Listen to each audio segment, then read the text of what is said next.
Good evening, ladies and gentlemen. I recognize it is somewhat early in the month.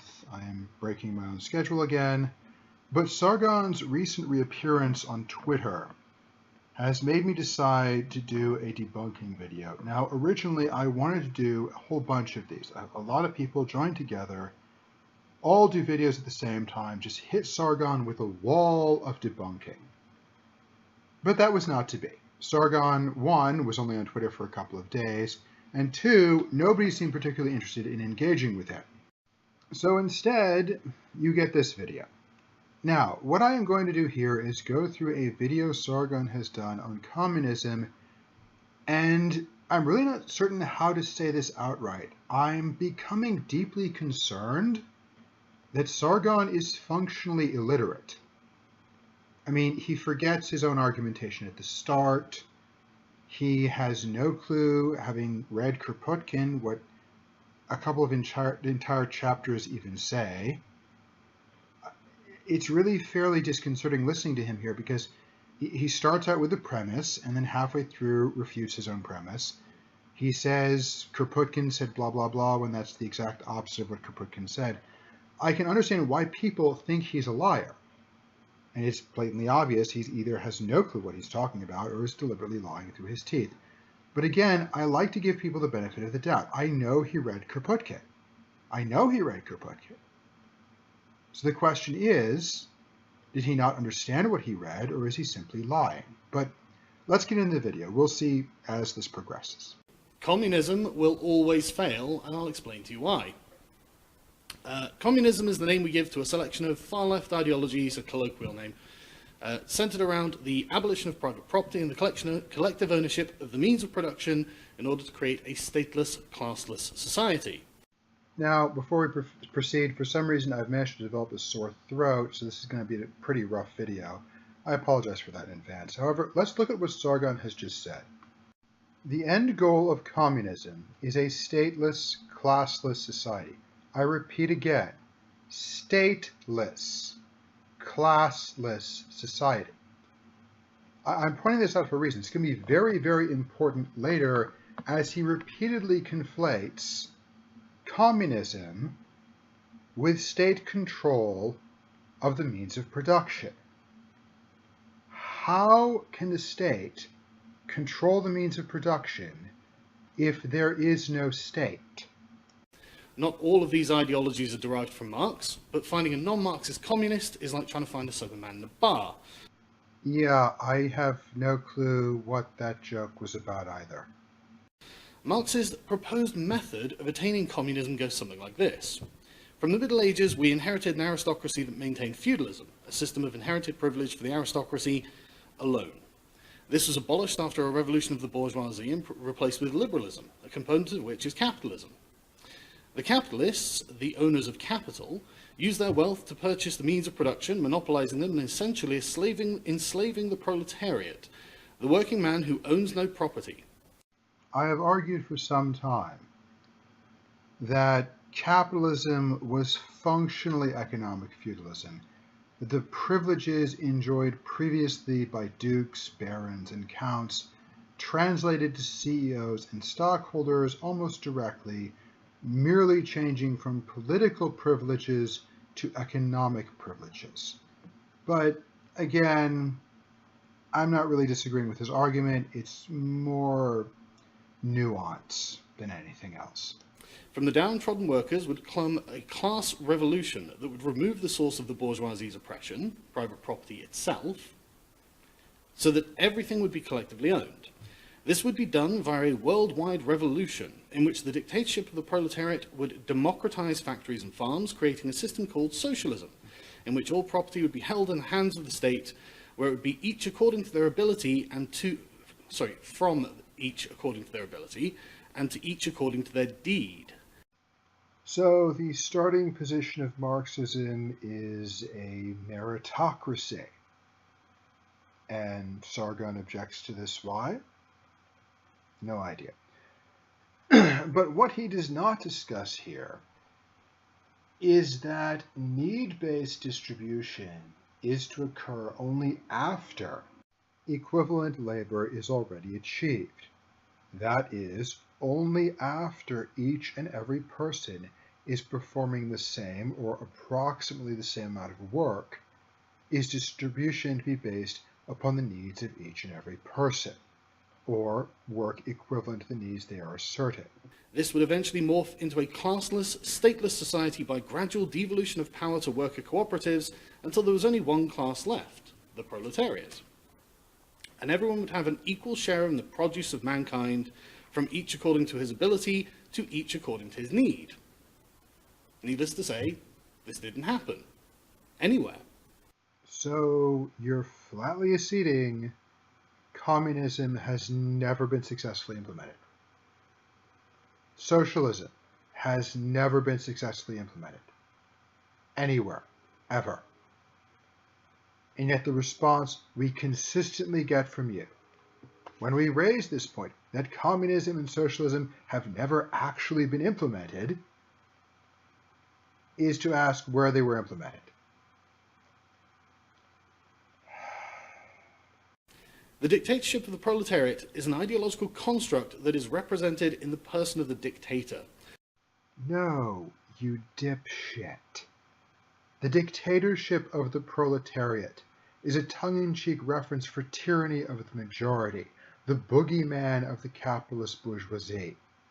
The idea of the workers directly and democratically controlling society is functionally the workers as a democratic group forming a dictatorship where the plebeians will always, in the majority, have the right to decide the laws of the nation by overruling the minority bourgeoisie, thus a dictatorship or tyranny of the majority. And we can see this in any socialist country, be it Castro in Cuba, Stalin in the USSR, Mugabe in Zimbabwe, Maduro in Venezuela. The list goes on and on and on. And unfortunately, it keeps going on.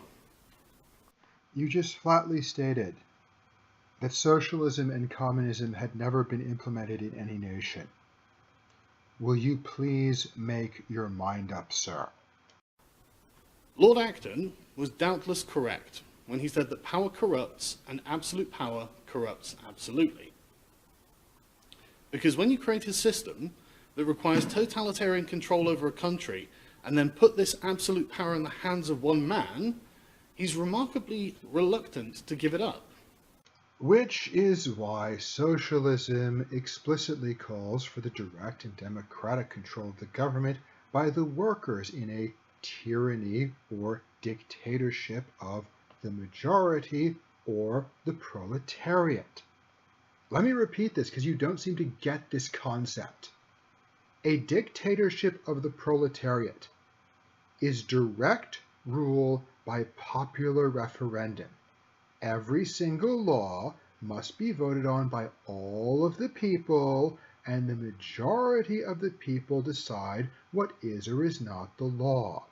This is what is meant by a dictatorship of the proletariat. Nowhere has socialism ever transitioned into communism, so let's take a look at some of the many reasons that socialism and communism always fail. Number 1. Communism is anachronistic. A system proposing the direct and democratic control by the people is old-fashioned and outdated. Really, Sargon? Might I ask what you think is not old-fashioned and outdated? I'm just curious. Take, for example, Peter Kropotkin's The Conquest of Bread, in which he proposes a series of independent communes governed by consensus. This is a poor solution to a problem that existed in Tsarist Russia. How can we guarantee a person's daily bread? Well, capitalism has solved the problem of hunger so successfully that we are actually struggling with the opposite problem. What do we do about our morbidly obese working classes? Oh my freaking God. Sargon, the reason we're having an obesity crisis in the West isn't because there is a superabundance of food. It is because we are eating cardboard. Look up dropsy sometime. Would someone suffering from dropsy be obese? No. Someone suffering from dropsy is suffering from a nutrient deficiency, which is the same problem we're having. In Kropotkin's conception, the communism's goal is a subsistence existence for mankind. You won't get luxury. Recording by Anchor, The Conquest of Bread by Peter Kropotkin, The Need for Luxury, Part 1.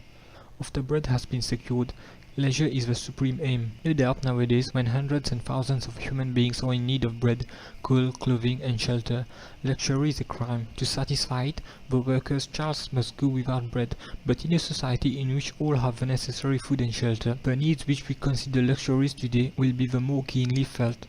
And as all men do not and cannot resemble one another, open bracket, the variety of tastes and needs is the chief guarantee of human progress, close bracket, there will always be, and it is desirable that there should always be, men and women whose desire will go beyond those of ordinary individuals. But you will get bread, and you'll work on a collectivized farm or in a collectivized factory to get it.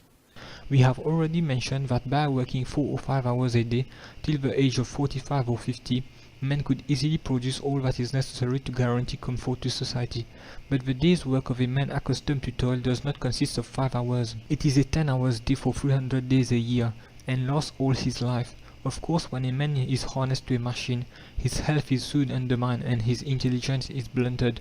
But when man has the possibility of varying occupations, and especially of alternating manual with intellectual work, he can remain occupied without fatigue, and even with pleasure for 10 or 12 hours a day. Consequently, the man who will have done the 4 or 5 hours of manual work that are necessary for his existence will have before him 5 or 6 hours, which he will seek to employ according to his taste. And these 5 or 6 hours a day will fully enable him to procure for himself, if he associates with others, all he wishes for, in addition to the necessaries guaranteed to all. He will discharge first his stock in the field, the factory and so on, which he owes to society, as his contribution to the general production, and he will employ the second half of his day, his week or his year, to satisfy his artistic or scientific needs, or his hobbies. Thousands of societies will spring up to gratify every taste and every possible fancy. And forget about bananas and grapes in supermarkets, because there will be no incentive to trade, and so no foreign goods, and this is by Kropotkin's own idea. 50 years ago, the greenhouse was the luxury of the rich. It was kept to grow exotic plants for pleasure, but nowadays its use begins to be generalized. A tremendous industry has grown up lately in Guernsey and Jersey, where hundreds of acres are already covered with glass, to say nothing of the countless small greenhouses kept in every little farm garden.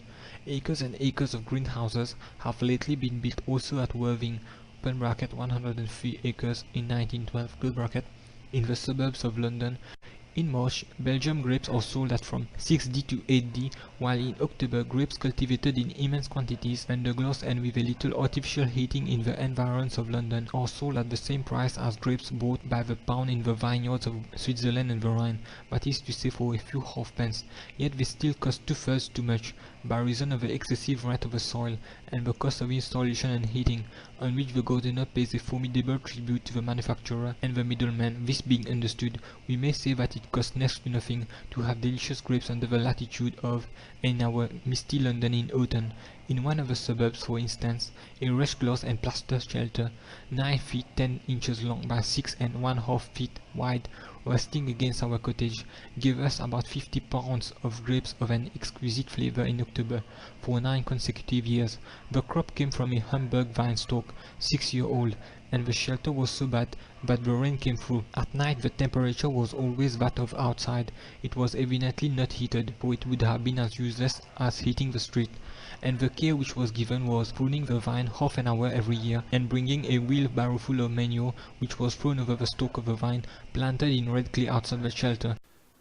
To be able to start a new project, one will need to persuade the collective to grant resources necessary to accomplish it, which means that anything outlandish and hard to conceive from the start, as in the best inventions, will inevitably be voted against by naysayers out of a lack of imagination. By means of uniform credentials, and very often a contribution of work is preferred, the scientific society opens its museums, its gardens, its library, its laboratories, and its annual conversations to each of its members, whether he be a Darwin or a simple amateur. At St. Petersburg, if you are elaborating an invention, You go into a special laboratory, where you are given a place, a carpenter's bench, a turning lathe, all the necessary tools and scientific instruments, provided only you know how to use them, and you are allowed to work there as long as you please. There are the tools. Interest others in your idea, join with fellow workers skilled in various crafts, or work alone if you prefer it. Invent a flying machine, or invent nothing. That is your own affair. You are pursuing an idea. That is enough. Ultimately, the result of communism as he envisages it, this is what they would probably call now anarcho-communism, although all communism technically is anarcho-communism, or it's not real communism. But the result of this form of communism is to drag everyone in society down to the level of the lowest common denominator, the stupidest, most idle, and least likely to succeed, but at least you'll have bread. What is needed to promote the spirit of invention is, first of all, the awakening of thought, the boldness of conception, which our entire education causes to languish. It is the spreading of a scientific education which would increase the number of inquirers 100-fold. It is faith that humanity is going to take a step forward, because it is enthusiasm, the hope of doing good, that has inspired all the great inventors. The social revolution alone can give this impulse to thought, this boldness, this knowledge, this conviction of working for all. Then we shall have vast institutes supplied with motor power and tools of all sorts, immense industrial laboratories open to all inquirers, where men will be able to work out their dreams after having acquitted themselves of their duty towards society, machinery palaces, where they will spend their 5 or 6 hours of leisure, where they will make their experiments, where they will find other comrades, experts in other branches of industry, likewise coming to study some difficult problem, and therefore able to help and enlighten each other. The encounter of their ideas and experience, causing the longed-for solution to be found. And yet again, this is no dream. The same will be done as regards all pleasures not comprising the necessaries of life. He who wishes for a grand piano will enter the association of musical instrument makers, and by giving the association part of his half-day's leisure, he will soon possess the piano of his dreams. If he is fond of astronomical studies, he will join the association of astronomers, with its philosophers, its observers, its calculators, with its artists in astronomical instruments, its scientists and amateurs, and he will have the telescope he desires by taking his share of the associated work, for it is especially the rough work that is needed in an astronomical observatory: bricklayers, carpenters, founders, mechanics work, the last touch being given to the instrument of precision by the artist. In short, the 5 or 7 hours a day which each will have at his disposal, after having consecrated several hours to the production of necessities, would amply suffice to satisfy all longings for luxury, however varied. Thousands of associations would undertake to supply them. What is now the privilege of an insignificant minority would be accessible to all. Luxury, ceasing to be a foolish and ostentatious display of the bourgeois class, would become an artistic pleasure. Everyone would be the happier for it. In collective work, performed with a light heart to attain a desired end, a book, a work of art, or an object of luxury, each will find an incentive and the necessary relaxation that makes life pleasant. In working to put an end to the division between master and slave, we work for the happiness of both, for the happiness of humanity, and of the need for luxury. Recording by Enko. Can I stop now? This is actually painful. This is like kicking a mentally deficient puppy. I mean, for hell's sakes. Yes, obviously he read the book. He understands that certain words were included, but he has no clue what he's talking about. When I jumped up and down on Minxie has a doctorate. She should have known better. It is glaringly obvious Sargon has less than no comprehension of the text he read. The next part goes into Marxist theory and is going to necessarily involve a small mountain of data on global trade and division of labor and labor market trends and all kinds of other fun things. But this video is already at 20 minutes. So I think we're going to call it quits here, and I will pick up with the rest of Sargon's argumentation in a video possibly later this month or maybe next month. Take care and have a lovely evening to all of you.